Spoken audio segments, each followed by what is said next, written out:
What is going on, fellow Summit Chasers? I didn't feel like doing the countdown today. I just wanted to get right into it. It was getting kind of cheesy anyway, so really happy to be here. I'm very excited to be able to dive a little bit deeper into our Map Your Path framework, so getting a little bit deeper into strategy. Now, the last 2 weeks on the Founders Focus, we've really been diving into kind of, again, the 30,000-foot view of what makes a good and bad strategy. Some things just to get you to start thinking about strategy in a different light, a different way, and to start getting you to look at your business a little bit differently and start to identify some things a little bit differently. So what are your strengths? What are your weaknesses? And are you leveraging those or overcoming those in the proper way? We're going to get a little bit more deeper into that today. So I'm very excited about that. So today we're going to get really into like the tactical, like the tangible things that you can start to do and focus on and create to develop that coherent success path or success strategy. I got a dog over here and he's like eating something, but he'll be fine. I'm not too worried about him, more worried about you. But so I'm very excited to be able to get into that. So today, actually first things first, let's announce yet again our Young Professionals Leadership Summit that's coming up October 19th, yplsummit.com. Go get your tickets. We actually don't have that many left for in-person. So again, it's $60 a ticket for in-person. We've come a long ways in the last few weeks as far as developing it itself. We're actually going to have some contests there. You got prizes that you can win, and some of these prizes are going to be based on your engagement and some of the stuff that you're able to put into practice and that kind of stuff. So I'm very, very excited for it. And then we actually have this Thursday, which is typically our Summit Success Series. We're actually going to have two or three, maybe four of the speakers are going to come on. I think three of the speakers are actually going to come on. We're going to do a little bit of a panel discussion based on some of the questions that you have sent in and some of the things that we're going to be discussing at the event itself. So you can get kind of a sneak peek and some of the expertise of the speakers themselves, get to know them, and kind of get a little bit of, like I said, a little bit of a sneak peek. So we're really excited to be able to do that. So tune in this Thursday. We'll have the event up on LinkedIn shortly after this live today. But we're very excited about that one. It'll be the first live in these series that we're doing. So we do 3 live shows a week. This will be the first one where we have more than one guest on at a time. So that'll be a lot of fun. So I'm really, really excited about that. Now on to today. I want to focus on today. I want to be able to get through this in a more of a bite-sized approach. Some of our other ones have gone a little bit long. Hopefully that you've been able to kind of cut them up a little bit and still digest everything. But this one, we're not going to go through the entirety of this concept or none of this concept with this framework. And this framework today that we're going to start into it's called your strategy core. So this will be step one it's part one of part three, if that makes sense, of your strategy core. Now, what your strategy core, what it really is, it's that idea and concept that keeps you within the guidelines, keeps you within the guardrails, keeps your decisions in line with moving in the right direction of your business, of your life, to find that success, to achieve that success that you want. And one of the things that really, I want to say frustrates me, but it does frustrate me. So strategy is really the strategy core. It defines kind of where are we going and how are we going to get there. And it's going to be, these are unique, and obviously they're going to be different for every business. That's what I'm getting at. I'm trying to be like politically correct in some ways, but I'll get into kind of what I'm talking about here. But every business is different. It's like a human being. Every human being is a little bit different. And if anyone says anything different, they're lying, and they probably just want to sell you their cookie cutter bullshit template. Anyways, so that's, again, there. I'm being honest today. But this is where many coaches and consultants, they get a bad name. And honestly, in a lot of cases, it's rightly so, which is really one of the reasons why we, and by we, I mean at Summit Chasers Network, we believe in partnerships. Now, yes, obviously that will include some consultative and coaching interactions, but as a whole, no, it's a partnership. But where does this idea come from, though? So when it comes to developing your business's success path, there are a lot of, and I've been a part of a lot of them, a lot of cookie cutter frameworks that honestly, if you put them side by side, they look extremely similar. They're similar in timeline that you're focusing on, metrics that you focus on, and the emphasis on goal setting, and then the emphasis as well on like values and vision. And yes, we're going to focus on vision as well, but in the capacity of how it affects decisions and your strategy moving forward. But many of these frameworks that most consultants utilize, they come from an end result or a process that worked for one or two or three companies. They focus on okay, this is what eventually ended up working, or this is what we do now that we've made it. But what they tend to not focus on is how these frameworks actually came to be. And that is where the magic kind of comes. So what was the strategic steps, the trials, the errors that eventually created these frameworks that work specifically for these businesses that they initially worked for. Now, this is not to say that they won't work for any other business, because that's super silly, because there's a lot of them that have, or there's a few of them, I guess, that have worked for many. But a lot of times we fall victim to a particular bias when we're looking at some of these frameworks and these processes, and it's called the survivorship bias. For every Steve Jobs that's out there, there's likely hundreds or thousands more that failed in the pursuit of similar endeavors. Because what worked for him, it hasn't and wouldn't work for many others. And then the other bias that we fall victim to is availability bias. Now, if you show up to the success series, not last week, but the week before, I believe, we talked about some of these biases, and the availability bias being one of them. It's where we take simple concepts or quotes from these books that we read of these individuals, like the Steve Jobs, the Bill Gates, the Elon Musks, and Jack Welch is another one that a lot of people like to quote all the time.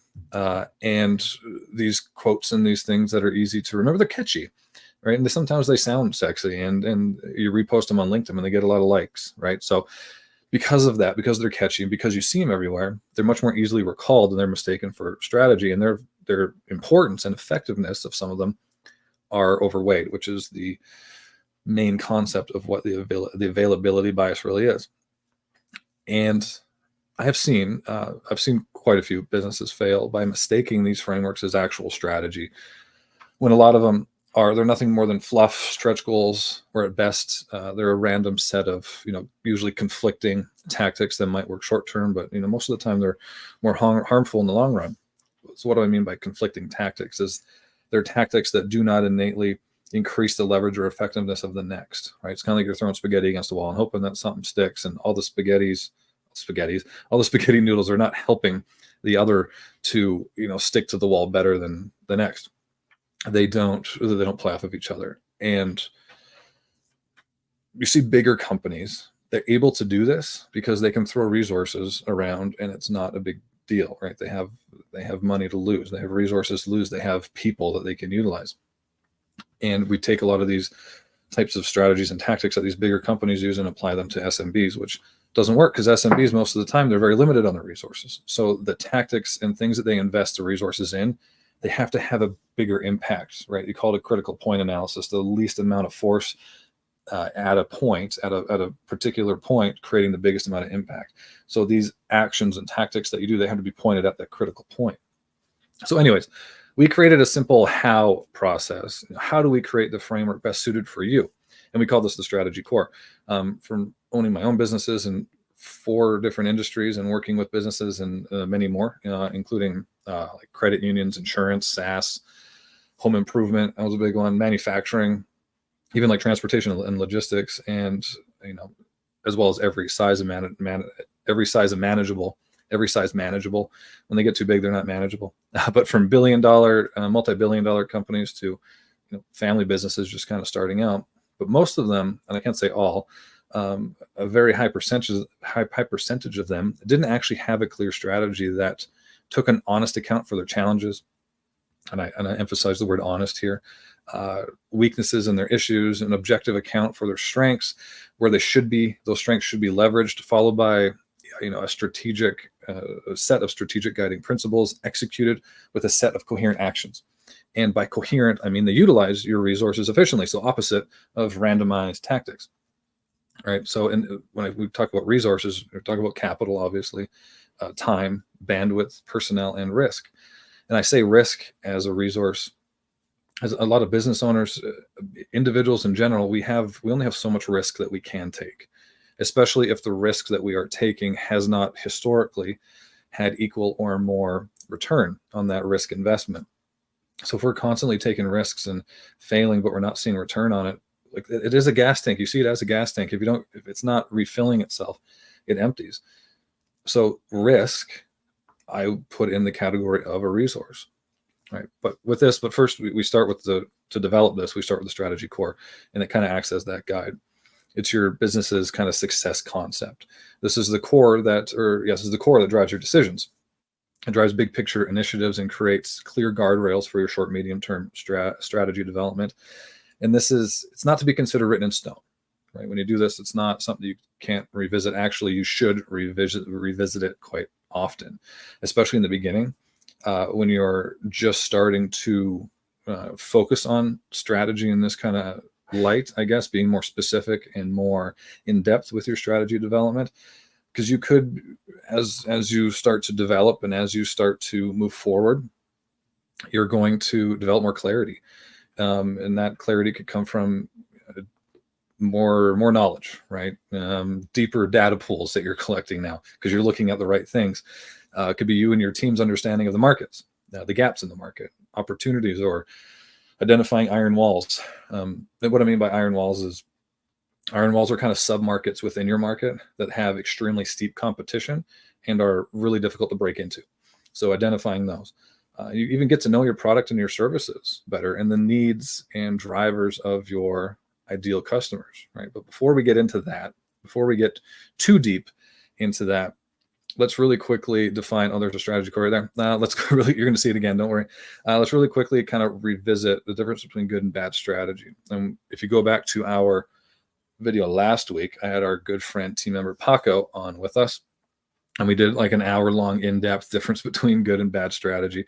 So if you want a more in-depth look on what defines bad strategy, or at least a concept of what defines bad strategy and good strategy, it was a great discussion. Go over there. But really quickly, bad strategy fails to address critical issues. It's a random set of conflicting objectives, which we talked about before, throwing spaghetti against the wall. They mistake goal setting, so stretch goals. If we set our sights on the impossible, we'll land on the moon, or I can't remember what the exact quote is, but it's just a bunch of stretch goal setting. Cookie cutter templates and strategy. Again, some of these work for a lot, but they also don't work and misguide a lot more, I think. And it relies on charismatic leadership. So they set these goals. You set the goals high, even like an impossible mission. And I'm going to give you some examples of how this is actually, in a lot of ways, nonsense, because there's a lot of great leaders out there that had no charisma. Like even Elon Musk, I wouldn't exactly say he's a charismatic leadership. He's interesting, but I wouldn't say he's a charismatic leader. But we rely on these, if I can just rally the troops, we can accomplish anything sort of things. Well, there's also been a lot of leaders out there that are good at rallying the troops off of a cliff, right? So it's not a strategy, right? It's good to have in some cases, but it's not a strategy. Now, this is an example, and I gave this example last week. This is an actual example of one of my former or current clients, actually, but we're going to keep them their name out of this one for now. But this was kind of when we first started with them. This was their strategy. And no, this is just a bunch of intent statements, right? We will commit to our customers and over deliver. We will grow revenue by 18% each year. We will maintain profit margin of at least 15%. These are goals. These are goals and, again, statements of intent, right? This is what we plan on doing, right? But where did that 18% come from? Based on historical data, where did that 18%, is it achievable? Based on the market, based on competitors, like where did that 18% really come from? And then how? That's the caveat with strategy. It answers how. How are we going to achieve that 18%, right? And what are the challenges? A clear diagnosis of the challenges and issues that we could face along the way. And then what are things that we need to build? What are things that we need to leverage? Where do we need to have these resources pointed? That's strategy. These are just goals. And this is not that dissimilar from many others that I've seen. Moving on to good strategy. Spearheaded by a powerful vision, is led by an honest diagnosis of the challenge, creates guiding principles to overcome the obstacles, and it takes both internal and external factors into consideration, and it's followed through with structured and coherent actions, and it's made up of proximate objectives.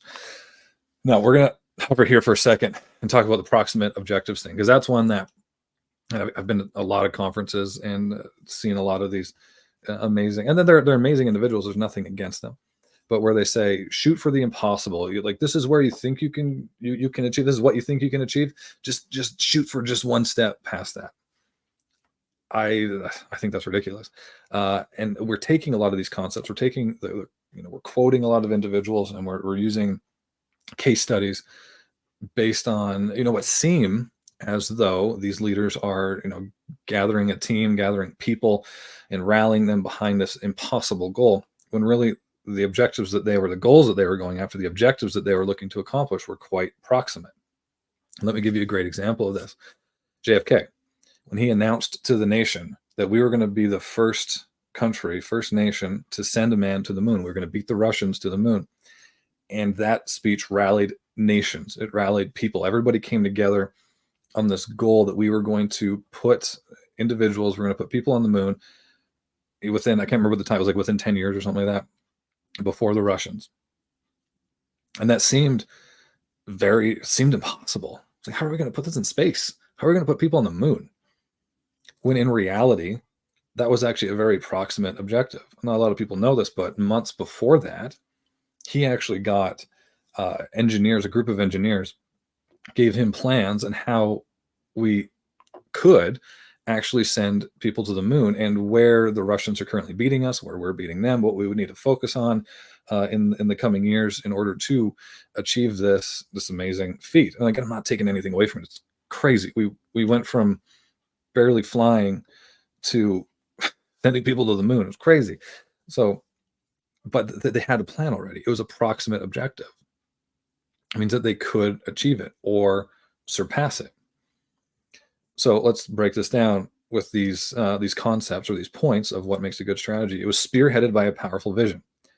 That vision being setting the United States up as the world superpower in technology and innovation in general. So it was putting the U.S. on this pedestal of the most powerful nation on the planet. That was the vision.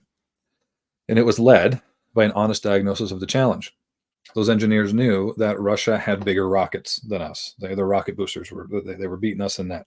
So that was part of our challenge. Another challenge was going to be keeping this, as we were working on it, keeping it a secret, keeping our plans a secret from Russian spies and other country spies and this kind of stuff. So that there had an honest diagnosis of the challenges and our strengths. We knew that we had better software and hardware to them. So we knew where we had our advantages, and we knew where we had to focus, and we knew some of the threats that we could face. They created guiding principles to overcome the obstacles. So here's some policies and principles so that we do not allow this information to leak. This is policies and principles so we knew where to allocate certain resources as we were developing this strategy, and we were developing putting people on the moon.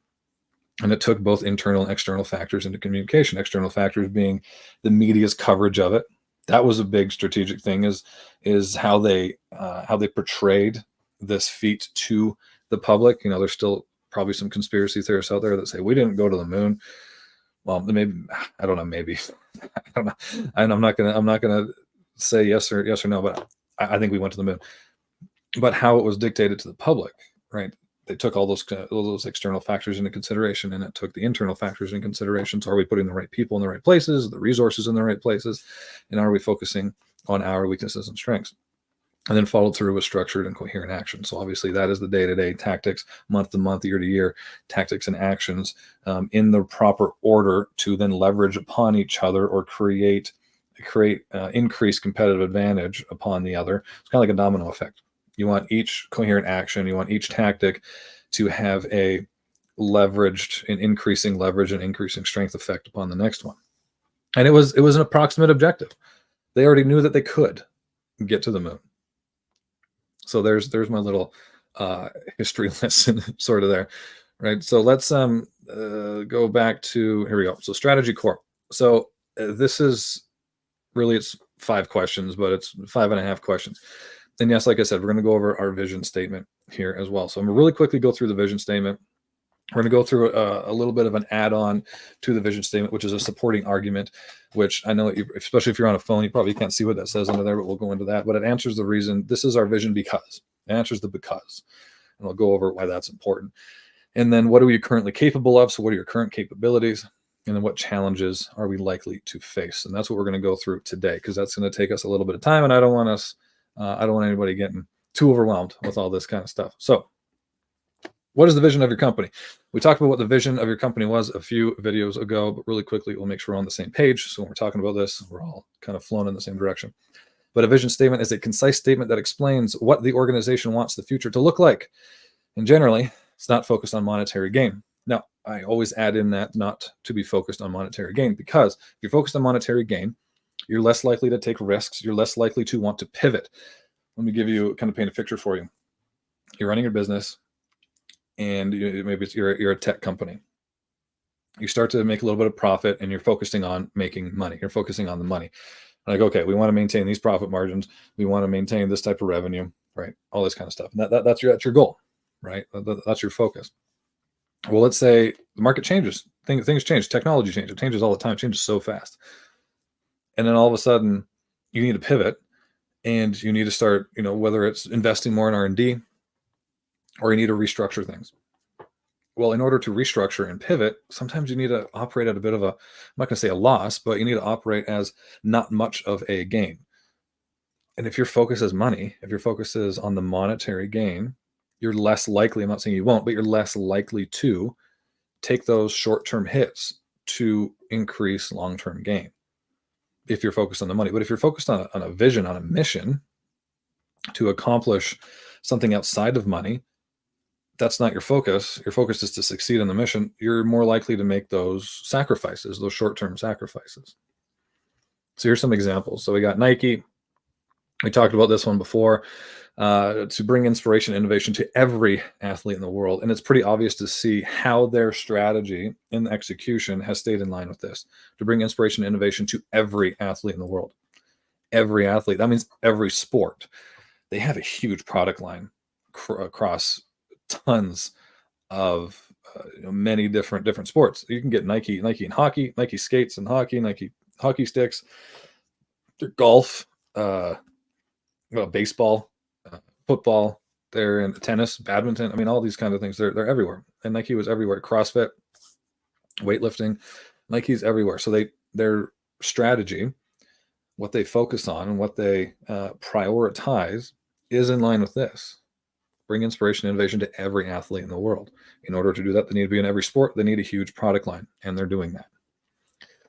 Netflix, to become the world's best global entertainment distribution service. And this is a really good example of a company knowing actually what market they're in. And some companies, it's like and we'll talk about this a little bit later on, so I won't spoil the news now, but their competitor, at least early on, their competitor, Blockbuster, they were confused. Blockbuster was confused where they were actually competing. They were confused what market they were in. And we'll talk about it a little bit later.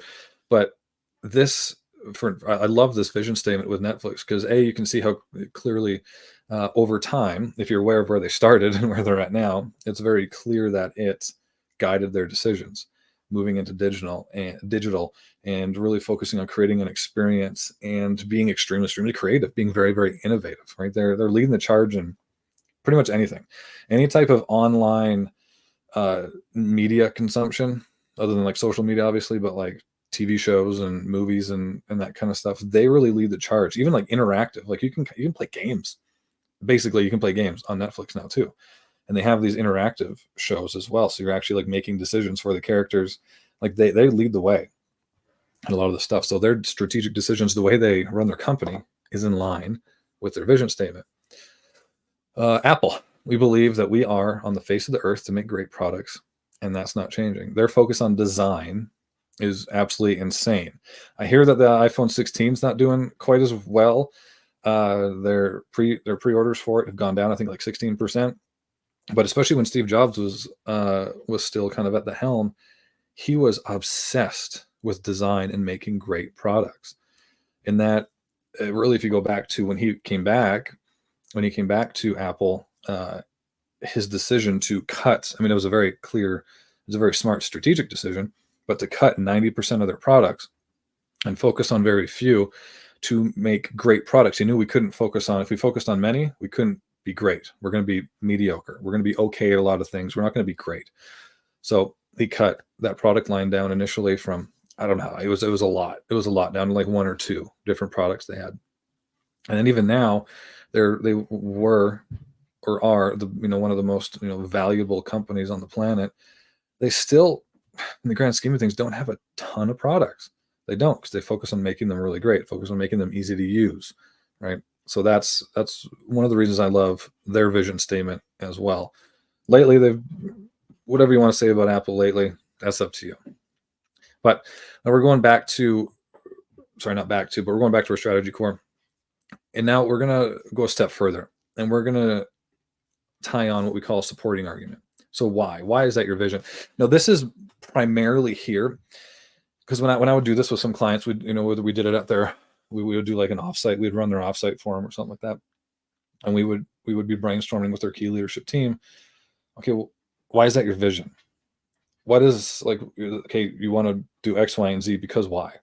And a lot of them couldn't answer it. They just wanted to move on. And to some, I get it, right? Why they want to move on.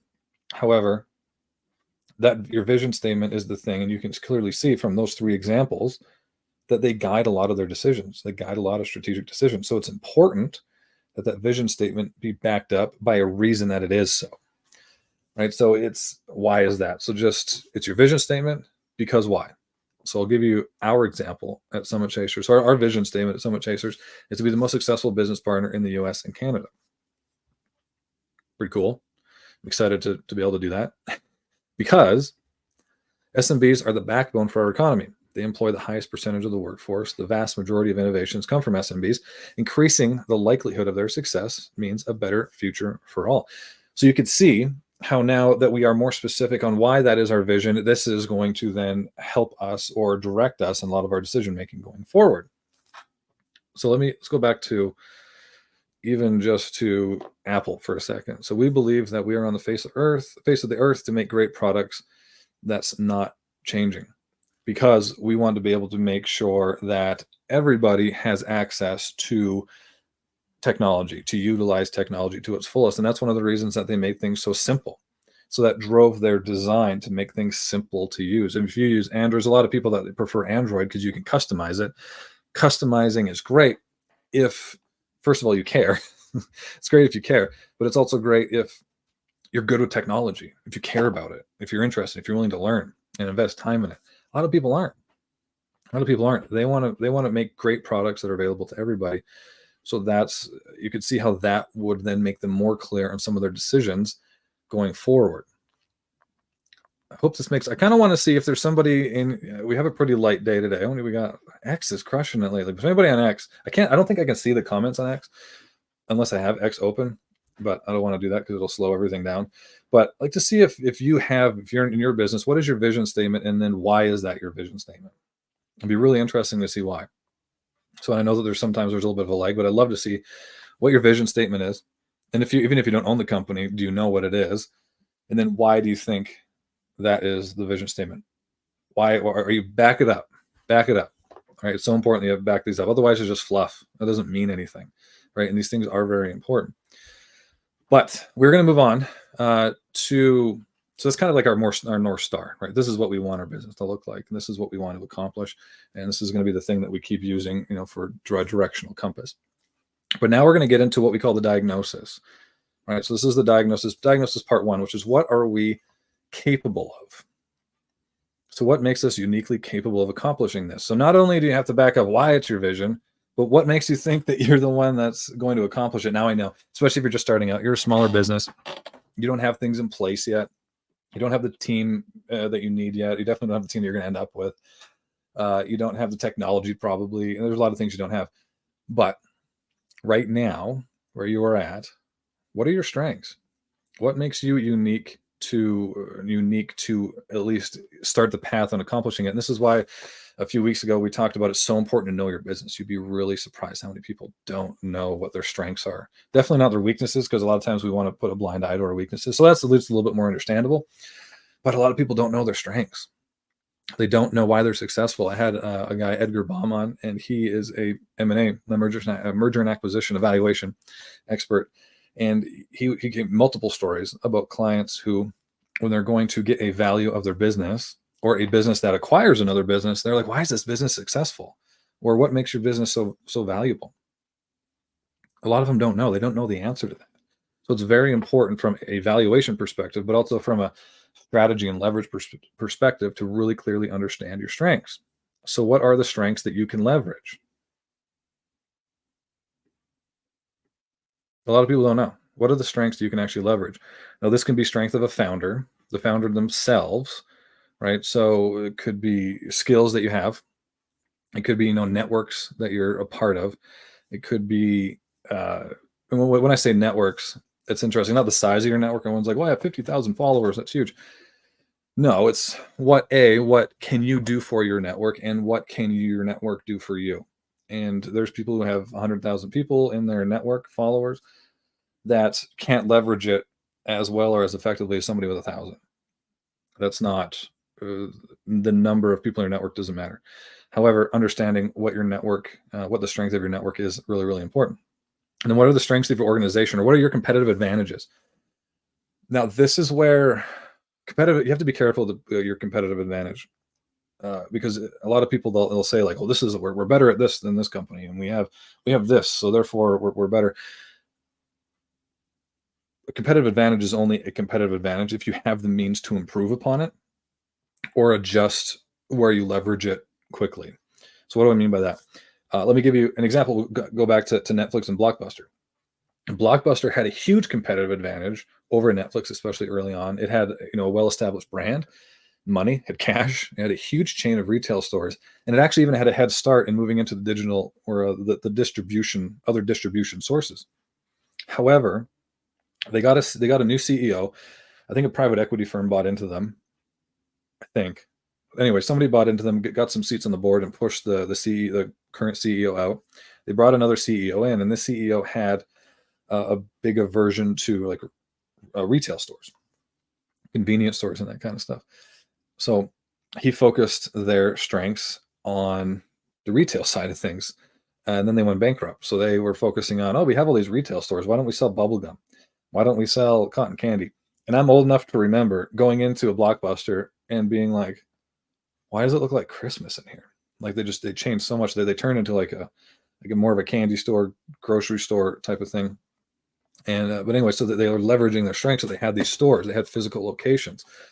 And they went bankrupt. So it's not enough just to have competitive advantage. Just having them is one thing. Leveraging them in the right place is truly what is key. But the first things first, you have to be aware of actually what they are. And you would be surprised, again, like I said, how many businesses they just don't have a full understanding of where their strengths actually are. Another one is understanding what your isolating mechanisms are. Uh, so for those of you that don't know what those are, they're kind of like strategic resources. So these are a very clear means of increasing or keeping your competitive advantage. And these could be things like patents, brand reputation, commercial or networking relationships. So in other words, so what I mean by that is like, so if you sell products, like merchandise, and maybe you have a really unique relationship with one or more of your manufacturers, or maybe you have skills and tactical knowledge that are kind of gained through experience, and maybe they're artifacts that are gained through years of trial and error. And in order for other competitors to be able to compete with them or create them, they would have to take a huge hit financially. It just wouldn't be worth it for them to catch up in that way. So those are considered those isolating mechanisms or strategic resources that you can utilize. So really, really understanding what your strengths are, that is so important. Okay, and this takes time. Don't just sit there and be like, well, we're pretty good at this and pretty good at that. No, you got to do an actual investigation because you'd be surprised what you miss. Now, next step is what are the challenges that you will face?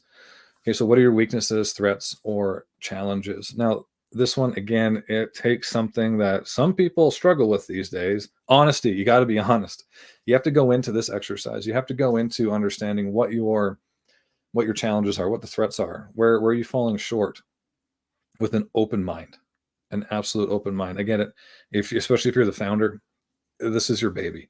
No one wants to admit that their baby isn't the cutest one in the room.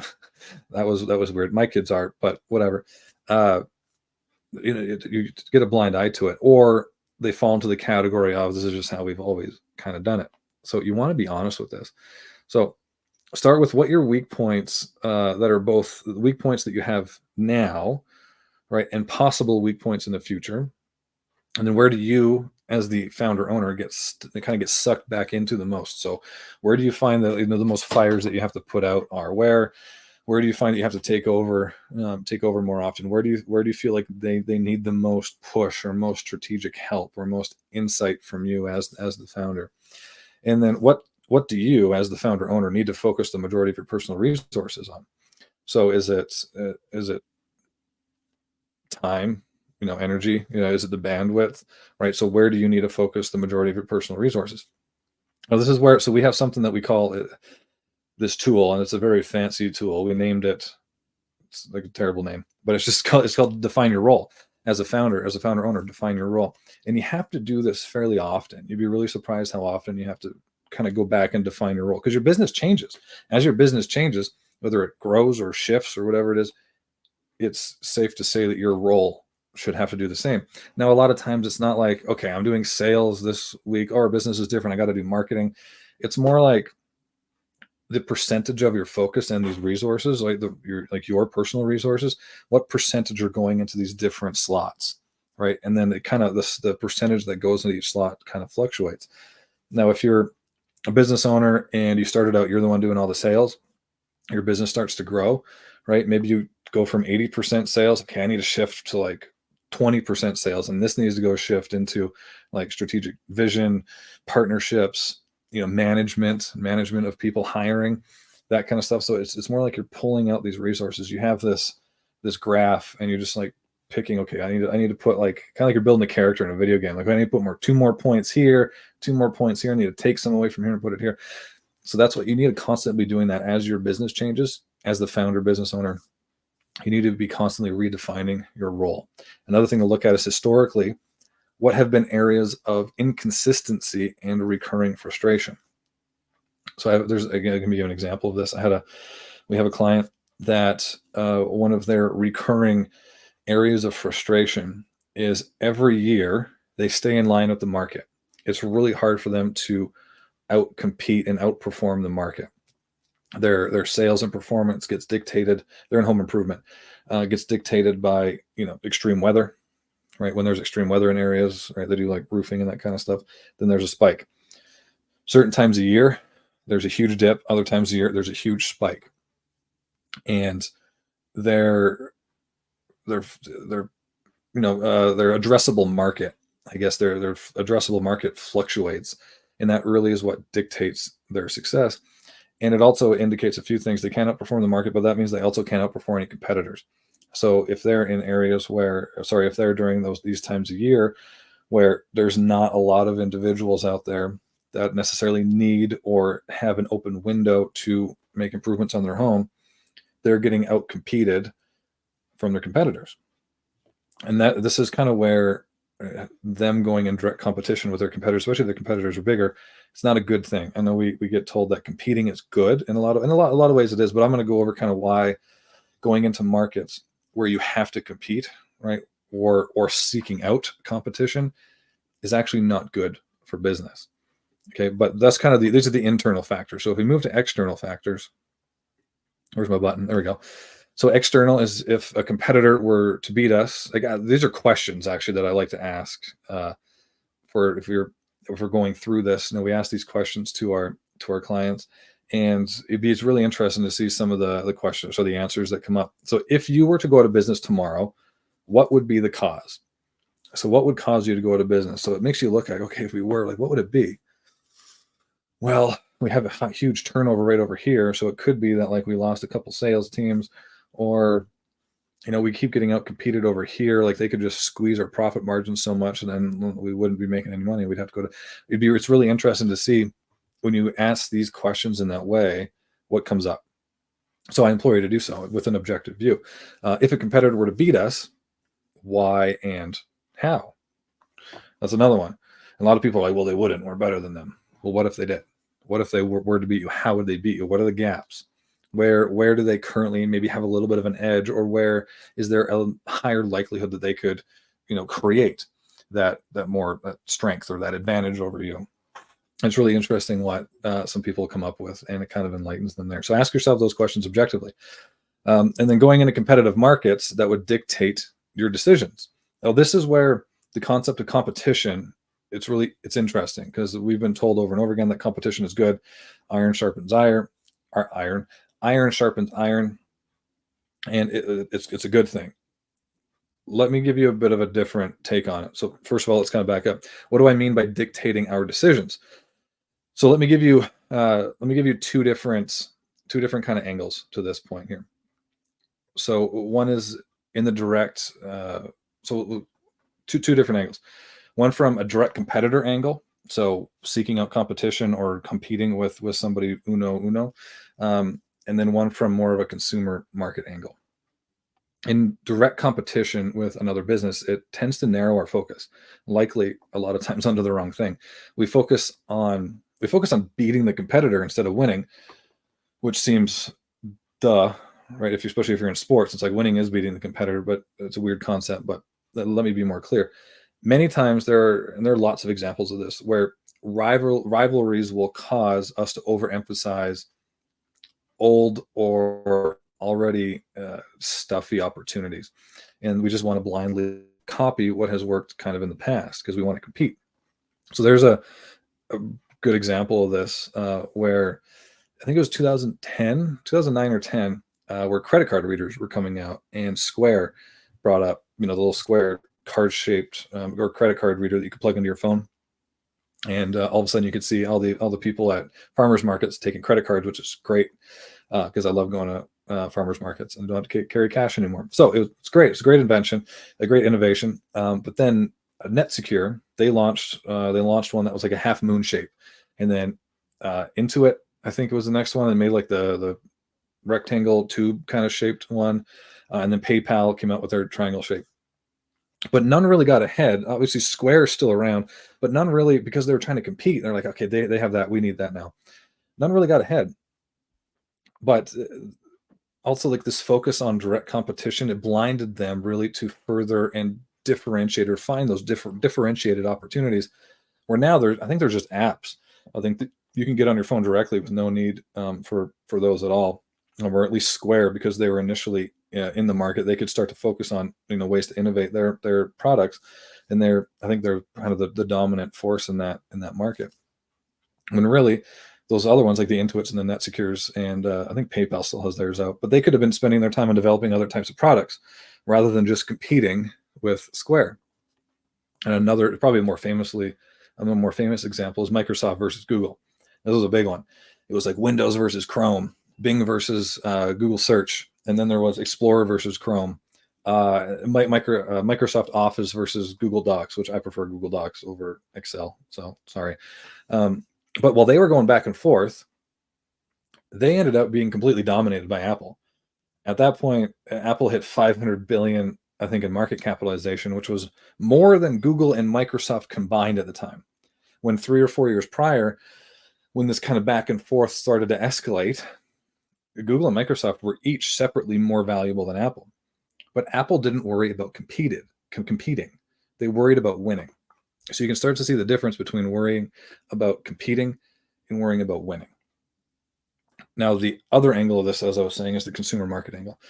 If you're competing, similar to the few examples I gave you before, it can sometimes make you almost hallucinate that there's opportunities when really there's none that exist. You start to fight fights that aren't worth really winning, although there is a winner usually, and it's the consumer, which I know some of you are like, well, the consumer wins, that's good.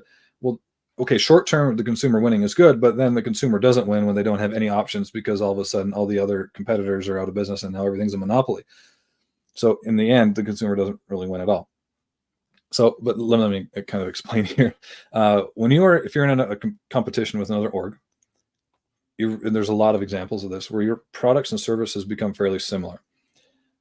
And yes, I know everyone, go back to the example of your baby. Yes, everybody knows or thinks their baby's the cutest in the room, but 90% of the time, from a consumer standpoint, they can't tell a difference. I've been a part of these meetings when you're sitting in these meetings, and and I've been a part of many of them where the founder will say something like, "Nah, our customer service is better, so or our products are better, or we do this one little thing, so therefore there's no way they can compete with us." When really, sometimes those things are cool, but most of the time, it's really only cool and value adding to you, but not so much to the consumer. Definitely not to the point where they're willing to pay more. So if you're in these competitive markets, a lot of times you end up competing on price. You end up competing over consumers that are shoppers, right? That I want this. This is cheaper. I'm gonna get quotes from 5 different people, and you're just competing on price for the most part, right? So the market is dictating your profits, and that's just not a place that you want to be, because generally by this point, if you're in this pickle, and you're more likely falling victim to something called is the inertia by proxy. And we kind of hit on this before. And that's in other words, where your profit margins are already so slim that investing resources and taking away focus from your current revenue drivers would bankrupt you. So if your margins are already slim, if you were to, focus somewhere else, and even if your profit margins dropped by, half of what they currently are, you go out of business. So you lost the opportunity to pivot.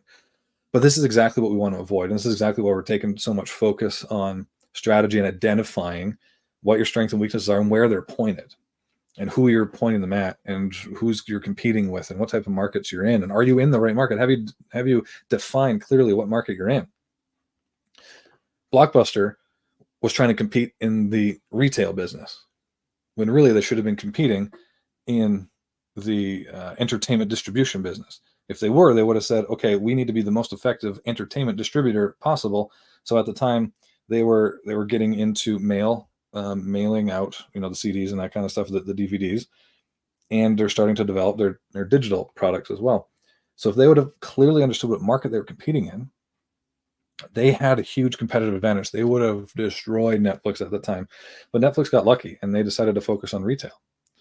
But again, this is what we want you to avoid. This is what we want. I've seen so many businesses, and again, we see all the success stories, and we fall victim to the survivorship biases. Oh, if I just believe in this, and I believe in X, Y, and Z, we're going to get there. If we just try really hard and we set these goals and all this kind of stuff, we'll get there. And I hope that you do.